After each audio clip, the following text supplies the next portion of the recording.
What about London as a city? I mean, again, I walk around and this is not sustainable. The city's going to die at this standpoint.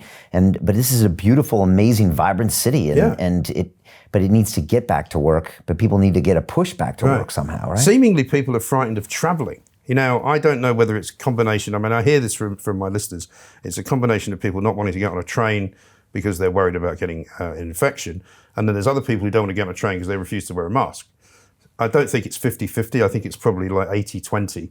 Right. And the smaller number are the numbers who don't want to wear a mask. Because the roads are absolutely jam-packed, incredibly jam-packed, right? Because one of the things that people forget about the way our society has changed is that all this online purchasing that people do creates a hell of a lot of traffic. Yeah. If you order 5 things on 5 different days, you've got 5 different vans coming to your house, right? Now, can't tell me that's not going to have some kind of impact when millions of people are doing it on an hourly basis, Yeah. And so the trains are still empty. So, people that I know who are coming into work in London, say from Kent, an hour, 45 minutes away on a train, literally deserted at rush hour. Same with the tubes, nobody's on them. Yeah, I mean, I took one this morning from my place. Nobody's on there. There was an article in the New York Times, your favorite place, but recently said that actually the subway is one of the least likely places to catch it because people aren't talking on there. They're spaced apart. New York is the same thing. They're at 20% capacity, and this is the lifeline of that city, as you know. But you got to do something to get these people back to work and back in offices. London is 20% of GDP in this country, and at this rate, if it's doing 20% of the business it was doing, I'd be shocked. Right. And long term, it just doesn't bode well for anything this company. Well, I don't understand what the buildings people are doing. I don't understand how commercial rents are not absolutely plummeting. Yeah. And I don't understand how even ordinary residential properties aren't plummeting. Because I'm hearing that a lot of people are moving out of London.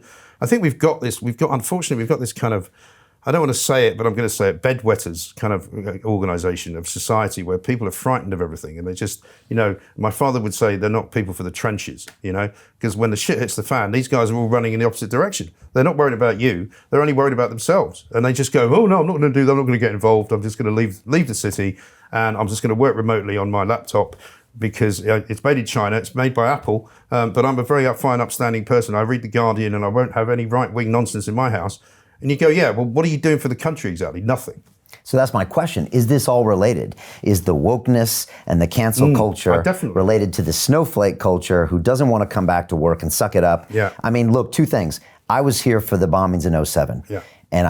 And it was horrific. But one thing I noticed is, I think they were on a Thursday. The next Friday, Londoners went back to work. Yes. And I was like, wow, these are some And they went back on the tube as soon as they could. I was like, these are some badasses. Right. And I was in New York for 9/11, and that city was reeling for a while. Yeah. And I was like, okay, these are the Brits, Battle of Britain. These people go, they stiff upper lip, they go back to work. I was impressed. But now I'm not. As a broadcaster now, if you say, let's get back to the Blitz spirit, you get ridiculed by these people because they're ashamed of their own history. These are the kind of people that would attack me for saying Churchill was a great man. Let's take his statue down. Why? Well, because he firebombed Dresden. Yeah, well, we were at fucking war with them, if you don't mind me saying so. That's why. And I'm afraid if you start attacking other countries, you might be facing a bit of an attack yourself. War's horrible, but we won. And if we hadn't won, where would we be? We'd be being told what to wear, what to do, and what to eat. A bit like now. But you can't say that now. Right, but you can't say that now. No. Right? It's much worse in America, but they say everything comes here a few years later, so it's going to get worse. Well, I don't understand what's happened in America because when I lived there, it was a very, I wouldn't say, peaceful place, but it was a very lovely country. And one of the many reasons that I wanted to live in America was I always admired it. I always admired in the same way that Margaret Thatcher and Ronald Reagan got along. Yeah. There was a certain kind of thing about America first and about, I remember getting in a cab. They used to have these Skyline cabs that we used to use all the time. Big ones. The big blue Buicks. Oh, yeah, they would drive you places. Yeah, and they would take you to the airport and stuff, because I was always going to the airport. And I got in, there was a guy called Charles Bremner, who at the time was the Times correspondent there. And he'd been in Russia, he'd been the Moscow correspondent. We got in this car, and the guy was clearly Russian. He had a very Russian, heavy accent. And Charles, very sort of, slightly pompously, turned to me and said, watch this. And he said to him, where are you from? And the guy goes, New Jersey. And that was where he was from. Of course, he was from Russia originally, but as far as he was concerned, he was an American. He was a guy that lived in New Jersey, and that was now where he was from. And that kind of, for me, encapsulated America, that people could come to America, particularly New York, from all over the world.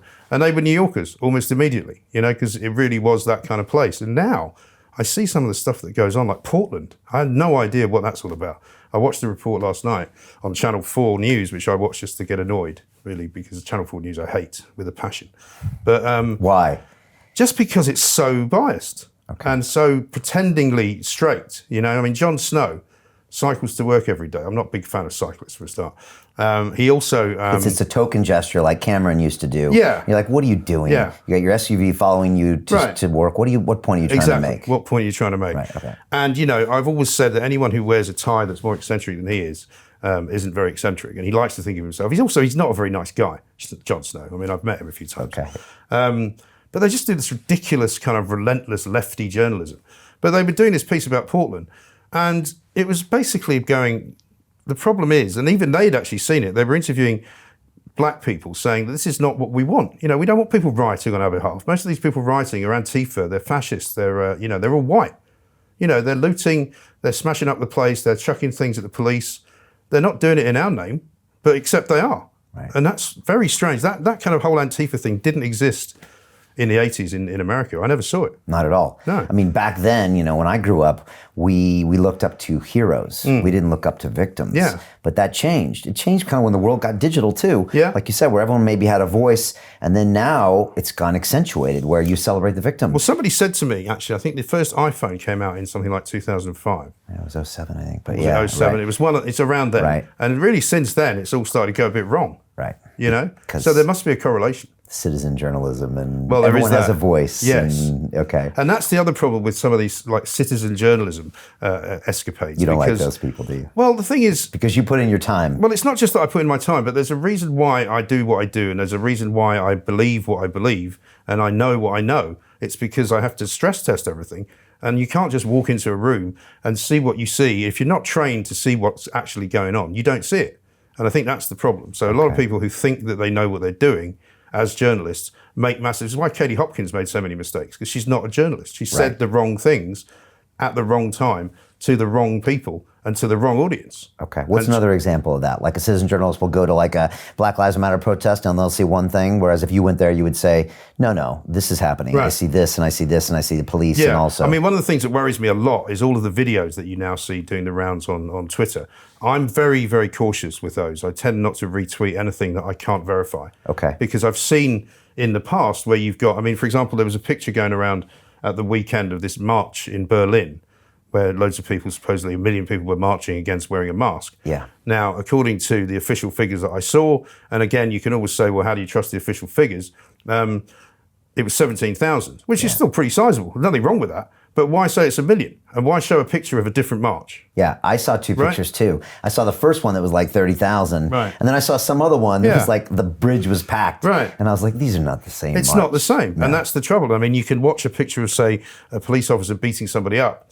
And for all I know, because I can't see everything, it might not be a real image, or it might not be a current image. It might be from 2 years ago, it might be from 4 years ago, or it might be real. But if I don't know the source, then I'm very wary.